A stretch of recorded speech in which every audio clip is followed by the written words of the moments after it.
নির্বাচনে অংশগ্রহণ না করার সিদ্ধান্ত আমরা গ্রহণ করেছি। জরুরি অবস্থা ঘোষণা করছি।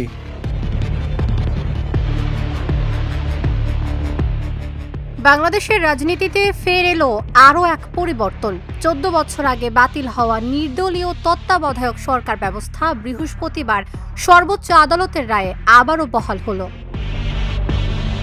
প্রধান বিচারপতি সৈয়দ রেফাত আহমেদের নেতৃত্বে 7 বিচারপতির পূর্ণাঙ্গ বেঞ্চ সর্বসম্মত রায় ঘোষণা করেছেন 2011 সালের ত্রয়োদশ সংশোধনী বাতিলের যে রায় দেয়া হয়েছিল তা ছিল একাধিক ত্রুটিতে পূর্ণ, ফলে সেটি সম্পূর্ণভাবে বাতিল করা হলো।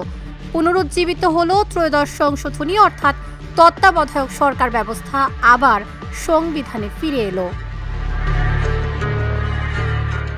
রায়ে বলা হয়েছে তত্ত্বাবধায়ক সরকার ব্যবস্থা ভবিষ্যৎ প্রয়োগযোগ্যতার ভিত্তিতে কার্যকর হবে, অর্থাৎ আসন্ন ত্রয়োদশ জাতীয় সংসদ নির্বাচনে বর্তমান অন্তর্বর্তী সরকারের অধীনেই হবে, কিন্তু চতুর্দশ জাতীয় সংসদ নির্বাচন থেকে চলবে তত্ত্বাবধায়ক সরকার।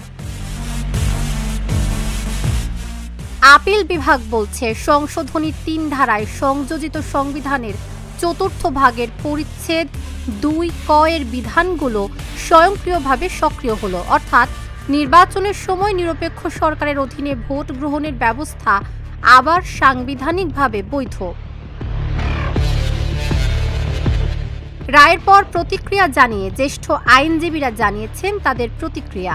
আজকের রায়ের ফলে আবার তত্ত্বাবধায়ক ব্যবস্থা ফিরে এসেছে। দেশের মানুষ এতদিন যে ভোট দিতে পারে নাই, তারা এখন ভোট দিতে পারবে।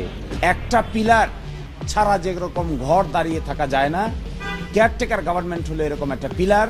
এটিকে সরিয়ে ফেললে অবাধ নির্বাচন সম্ভব নয়, অবাধ নির্বাচন না হলে ডেমোক্রেসিও সম্ভব নয়। 1996 সালে বিএনপি সরকারের আমলে সংবিধানের ত্রয়োদশ সংশোধনের মাধ্যমে বাংলাদেশে নির্দলীয় তত্ত্বাবধায়ক সরকার ব্যবস্থার সূচনা হয়। পরে 2011 সালে আওয়ামী লীগ সরকারের সময় আপিল বিভাগ এই ব্যবস্থা বাতিল করলে রাজনৈতিক উত্তপ্ত পরিস্থিতির সৃষ্টি হয়। সেই বিতর্কেরই অবসান হলো আজকের রায়ে। Dhaka journal, news desk.